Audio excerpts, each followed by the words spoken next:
Well, well, well, looky what we have here. Old Hikiko hopping on the bandwagon once again to talk about a trending game like Mouthwashing, something that's shallow, 2-hour streamer bait with not a lot of meat on the bone, not a lot to analyze, but here he is, hopping in line for that AdSense revenue once again. Woo-wee!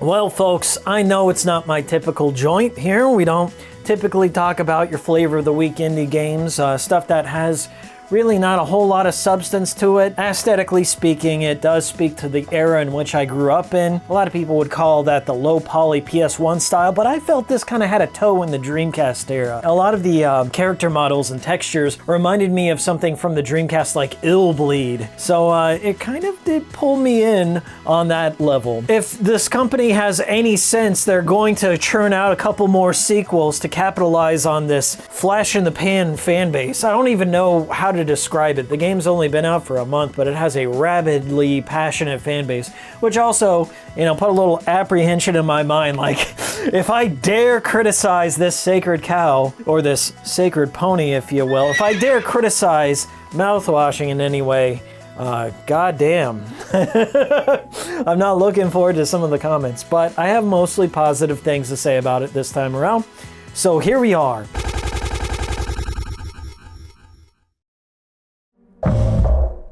Mouthwashing, released in 2024 by Wrong Organ. It can best be described as a short, narrative-driven sci-fi horror with minimal puzzle-solving elements sprinkled in. The setting takes place on the Tulpar, a dumpy, nearly out-of-commission ship owned by the conglomerate Phony Express. It follows a gang of space truckers on a long-haul delivery, which will take just over a year in Earth time to complete. The game starts in the cockpit, which has a bunch of monochromatic displays, big clicky buttons, and shiny switches to flip. They really capture that old tech vibe of the Nostromo from Alien. Although Alien is not the only homage you'll encounter here. Largely, Stanley Kubrick's The Shining served as the most apparent inspiration for certain character designs, the isolated setting of the Tulpar, and a couple axe-wielding scenarios that play out later on. You play as one of the crew members and are tasked with activating the Tulpar's manual override to steer the ship into an oncoming asteroid for unknown reasons. From here begins the PT looping hallway nightmare sequence where you're being pursued by a cute yet sinister pony mascot of sorts. Immediately, I had felt like I had just taken the bait. Am I just playing another run-of-the-mill narrative-driven horror game that contains vague plot details and surreal elements, deliberately included to spurn discussion and debate? All these familiar streamer bait hallmarks conveniently packaged into a short 2-hour runtime, so content creators like me can churn out quick videos on the subject. Is that what we're doing here? Even if that is the case, I don't care. I liked it for what it was, and the experience stuck with me weeks later, so let's talk about it. Mouthwashing is less a game and more of a visual novel, a short one at that. It's told in a non-linear fashion, and it often jumps between time, protagonists, and reality itself. Due to the first-person perspective, you're not always sure whose eyes you're looking through, but that's used as a plot device to obfuscate information from the player until the time is right. It's a character study that delves into the psychology of each member of the Tulpar crew, and touches a little bit on class warfare, but more on that thought later. I know it's old hat by now, but I'm a fan of stories that take place in a single location, and I think a constrained environment only enhances the oppressive atmosphere necessary for good horror. The Tulpar is a unique take on a marooned rustic spaceship. At its core, it's a simple looping hallway with just a few areas to explore, but since the game plays with nightmare imagery, the environment is technically limitless when our protagonists have the occasional psychotic break. It does some things that I have never seen before in a game. I thought the abundant use of foam to contain the breaches in the ship's hull was a clever idea. It's a core aesthetic choice that lends the interiors a nice contrasting feel. On the one hand, the foam is a critical component necessary to protect the crew, but on the other hand, it's also a constraining element that cuts them off from potentially accessing other resources that would keep them alive. The Tulpar also has a couple of large screens depicting artificial skyscapes that elapse to show a typical day-night cycle, giving the crew members a sense sense of the progression of time. Well, they used to at least. Unfortunately, the screen in the lobby is perpetually stuck on a sunset, which covers everything with an orangish hue. It's a stark reminder that time is now at a standstill for the crew. The low fidelity visual presentation extends to the character models. The low poly, simple textures present limited forms of physical expression as a result of the style. With some exceptions, most of the dialogue isn't voiced. All the text emits a soft typing sound that's pitch corrected depending on who's speaking.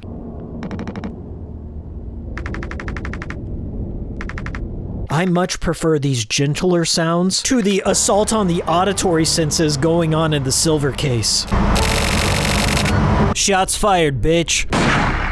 I've been trying to understand why so many people have latched onto these characters, and the only conclusion that I could come up with was their simplicity. I think Mouthwashing shares a lot of fans with the Sonic the Hedgehog community, because these characters are presented as easily to understand outlines, which provides you with just enough character detail to understand everyone's role and place in the story. Look, I'm using Sonic Adventure footage to be in theme with the whole Dreamcast era. I hope you appreciate that. Now, I wouldn't go as far as to say that they're all two-dimensional or fall into stock good or evil characters. Some have shades of gray, but a lot of their development happens within the margins of the story rather than through expository information dumps. I've played a number of visual novels that have taken place in a single setting where a cast of characters are trapped in a life or death scenario. This mostly boils down to a personal preference, but I tend to prefer a longer runtime in the trapped in a place genre of games. So tension can build naturally with the progression of time. You grow closer to the characters and you begin to feel what's at stake. If you really want to examine who the crew of the Tolpar is beyond a surface level, you're going to have to dig a little bit to fill out the details of their life. You need to pay constant attention to the environment, the location of things and people during specific times within the story to truly notice the dead pixel on the larger screen. I would also recommend revisiting the game in a second playthrough from a different perspective with all the new information in mind. It took me a couple of playthroughs to understand there's more to this experience than meets the eye. That is to say, eyes. From my understanding, Wrong Organ had an extremely small budget to work with and a development team under 10 people. The game was also close to cancellation, which forced the team to go back to the drawing board, rewrite some scenarios, and remove a few sections of the Tolpar to explore in favor of getting the game to a releasable state. It's a low-budget affair, and this kind of shit happens to get games made, so I don't fault them for doing what was necessary given the circumstances. Now at this point, if you're interested at all in Mouthwashing and still haven't played it or experienced it vicariously via Let's Play on YouTube, this would be a good time to hop out of this video to avoid spoilers. There's not much to speak about in terms of gameplay, and there's no multiple choices to have some sort of alternate ending on the plot. It is a linear narrative, so approach this with indie game expectations. That's not to say it's a low quality product at all. Far from it. Mouthwashing is the kind of experience that punches above its budget, and those are the kind of games I champion on this channel all the time.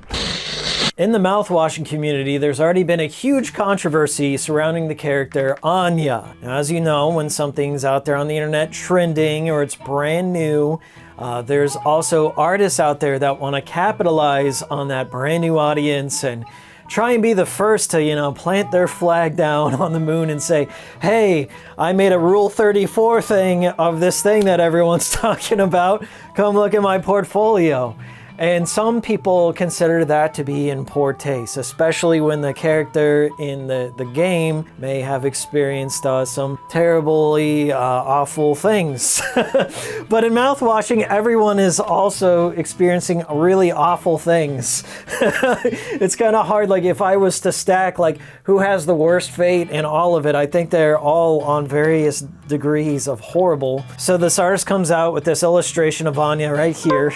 And I mean, it's problematic for a number of reasons, but I think like the big issue is it's just like way off the mark. Like, why is she an elf? Why does she have these long ears and these like humongous Chung-Li thighs? I guess as a fan, I would be more upset on how inaccurate it is to the character. I mean, like, doesn't really capture that Shelley Duvall nature Like this piece would. This spiraled out of control, and the artist started getting death threats and everyone coming at them, trying to like banish them off the internet.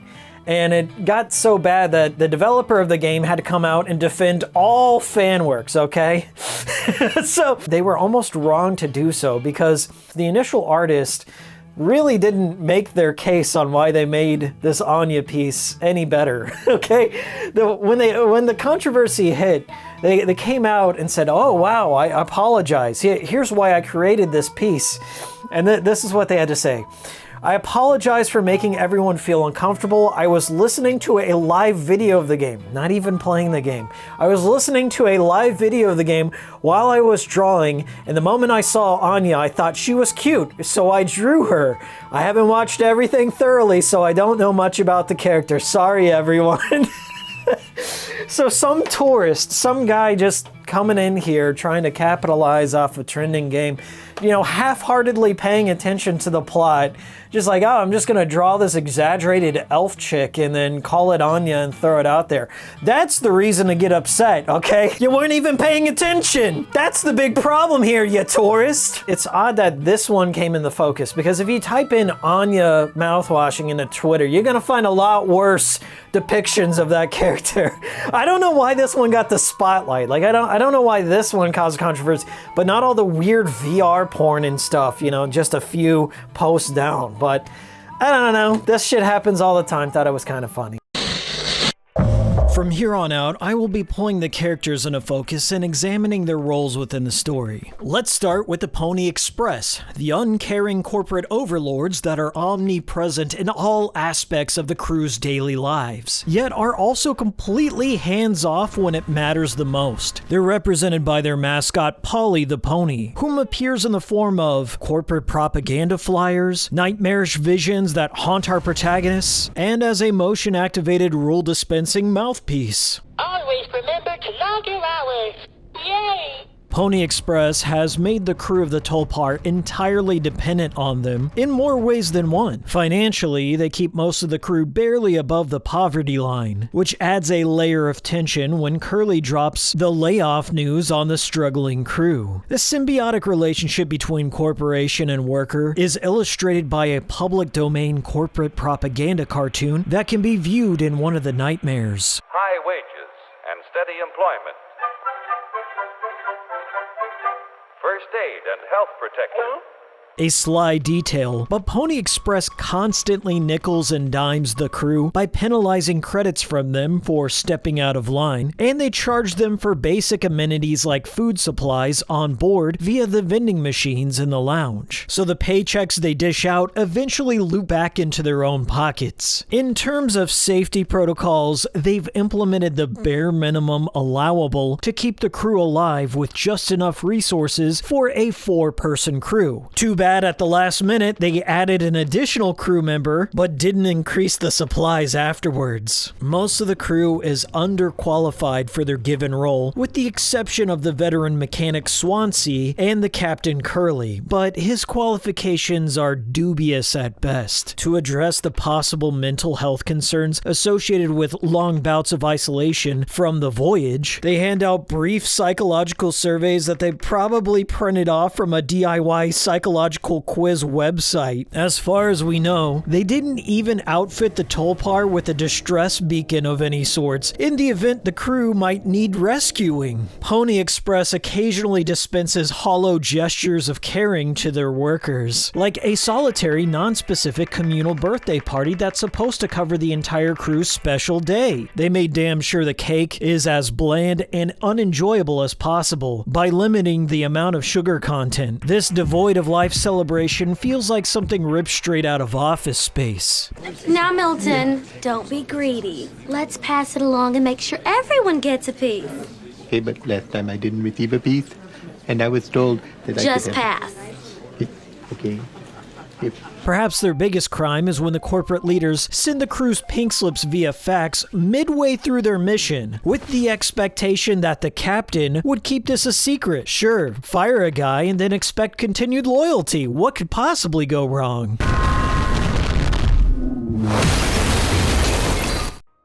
Swansea is the old workhorse of the crew, about to be put out to pasture. Now, Swansea comes off as a hard-headed curmudgeon who's apprehensively taking the new blood, Daisuke, under his wing. This dynamic between old versus new blood is instantly relatable to anyone who's worked at a place for a while and were forced to teach somebody your role. There's a sense of anxiety that comes from the notion that you might just be training your replacement. Swansea's mechanic role is his entire life. He left everything else on Earth behind for it. His little mechanic job is the foundation from which he derives his purpose, so he takes it very seriously. Also, the routine keeps him on the sober path. Well, that and all the coffee he raided out of the vending machine. After the crash, Swansea recognizes the situation for what it is and falls off the horse in a manner of speaking. His sense of duty kicks in, and he guards the mechanic room that holds the last remaining cryopod with his life. He knows what's at stake here. Swansea reminds me a lot of Wilford Brimley's character Blair from John Carpenter's The Thing. Once he recognized the scope of the problem, he takes an axe and hacks away at the comm system to prevent the spread of the thing from leaving the Arctic base. When Swansea fails at his guard duty and Daisuke gets mortally injured as a consequence, Swansea immediately takes responsibility for his mistake and mercy kills the boy, an action that Jimmy didn't have the spine to do. Special note about this scene, Anya recognized the high sugar content in the mouthwash offset any potential disinfectant properties, of which she told the entire crew about. Like everything else, Jimmy ignored what Anya had to say, and he causes Daisuke unnecessary suffering when he pours this burning sugar water onto his open wounds.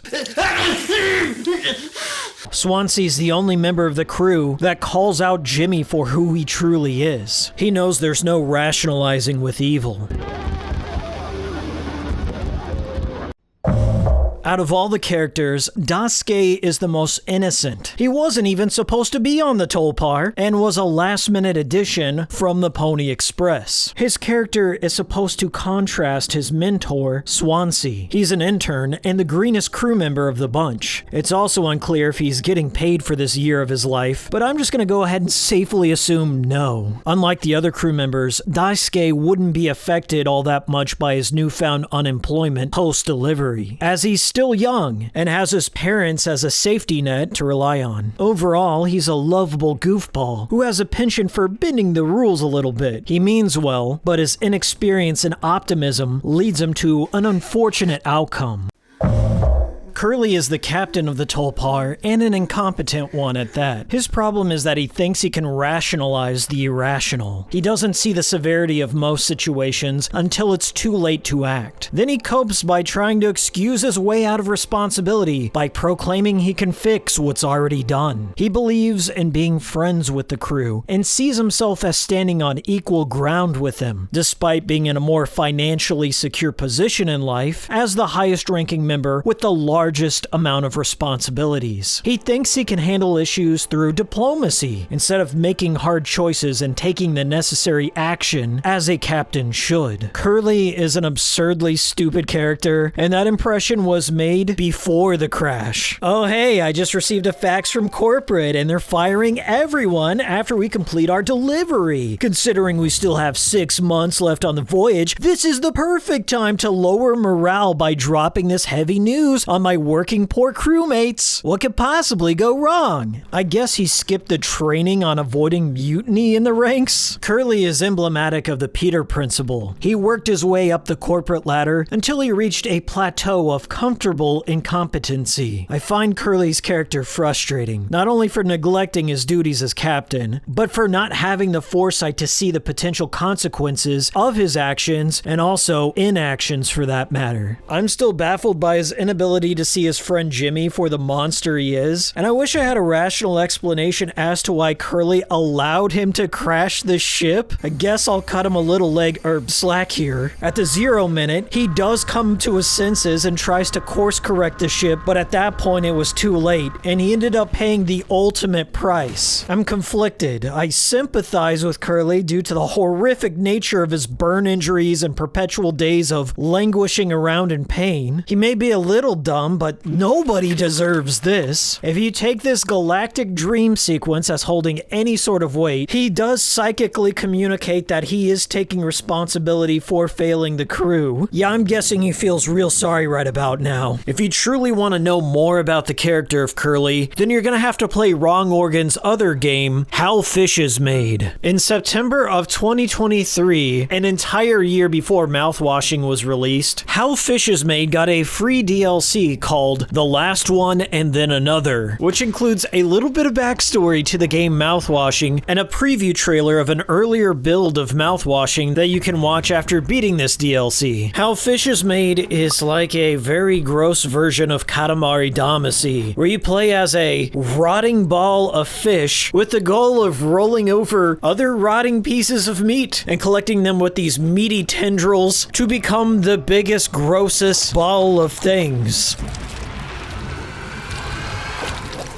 Just make sure you're done.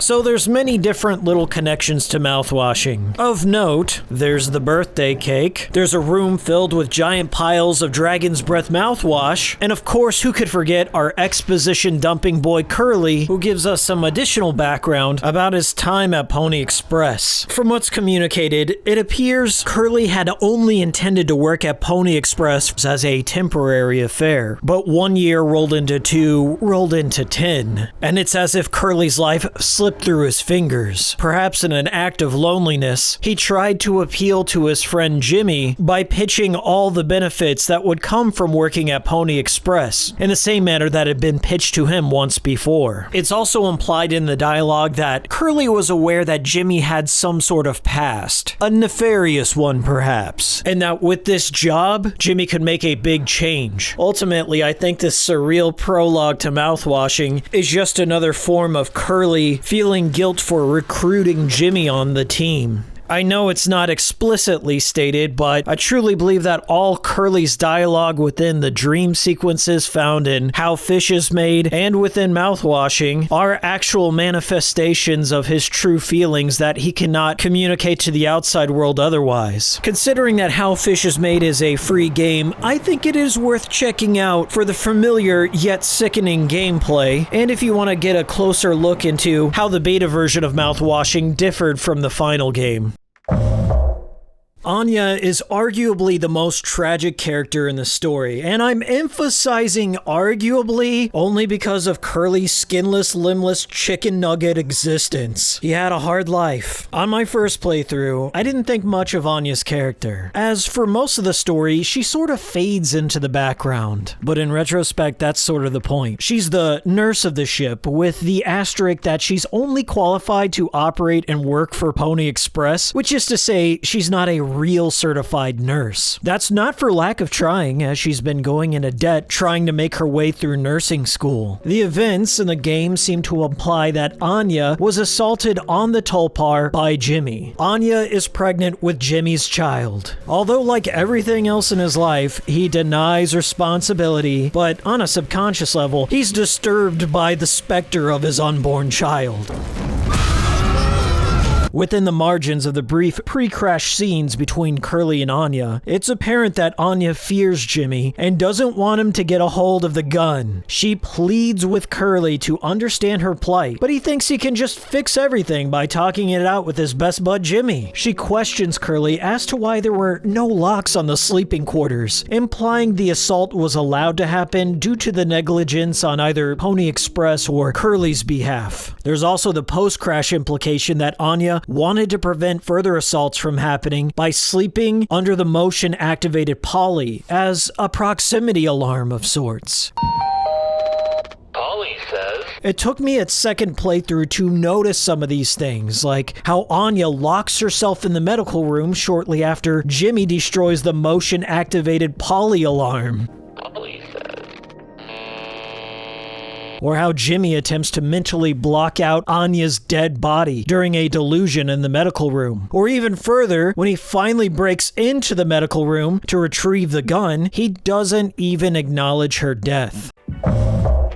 Jimmy is the co-captain turned actual captain post-crash. He's one of the game's protagonists as well as the main antagonist. He's also the most unreliable when it comes to narration because he's in a constant state of denial and will go through any mental gymnastic to dodge responsibility for his actions. I mean, this guy's a real jerk. It's hard to point to just one motivation for his grand plan here. There is the impending unemployment and suggestion that he might not be able to find work on his own. It's implied that Curly vouched for him to get the job at Pony Express, which feeds into his petty inferiority complex that he feels towards the captain. Jimmy believes Curly will easily land a better job after the mission is over, whilst everyone else will struggle. Oh yeah, that's the explanation. Jimmy truly cares about the welfare of everyone else at this table. There's also the anxieties associated with fatherhood, or more likely, jail time, lingering in his subconscious. Any way you slice it, completing this delivery would mean that Jimmy would have to eventually take some form of responsibility. And we all know that's never gonna happen. I can't think of a more irredeemable piece of shit character than Jimmy. I think that's the beauty of the dynamic between Jimmy and Curly. As an observer, we might be thinking to ourselves, maybe Jimmy's just misunderstood. There has to be an excuse for why he's this way. No one could be this evil for no reason. And that's probably what Curly was thinking, in a vain attempt to rationalize inherent evil. I don't believe he truly cares about anyone but himself at any point. Most of his attempts to do the right thing ends up causing more suffering for everyone else. That's illustrated by the extremely unnerving scene where Jimmy shoves pain pills down Curly's gaping maw until he chokes on them. Jimmy devises creating a special drink to knock out Swansea to get into the mechanic room. It's almost as if he's experienced in making roofie cocktails like this. Jimmy is constantly coping by trying to convince himself that he's doing the right thing and it's everyone else that's wrong. That he's gonna be the grand hero in this story by putting his limbless, skinless bud into a cryogenic pod so he can defrost 20 years into the future and suffer until he starves to death in the void of space. What a good guy. So let's call Mouthwashing for what it truly is. A casual horror game. And I know that sounds like on its face dismissive, but I think it's important to have a horror game with training wheels every once in a while. It's not aimed at people like me who have like decades of playing survival horror games, the more hardcore stuff, okay? This is for people who don't necessarily play video games at all, maybe somebody who might enjoy visual novels, or they might want to dip their toes into more hardcore stuff. You gotta introduce the fundamentals before they can, get to something like Deadly Premonition or Haunting Ground.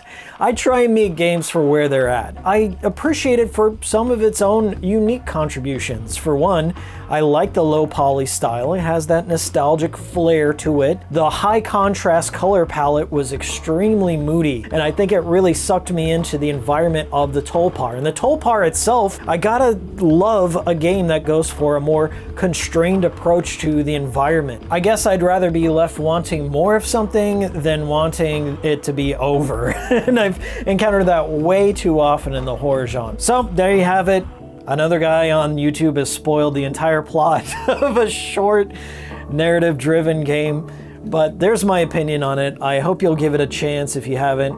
And I gotta say, it was a pleasant surprise. Thank you so much for recommending it to me, and I'll see you all next time.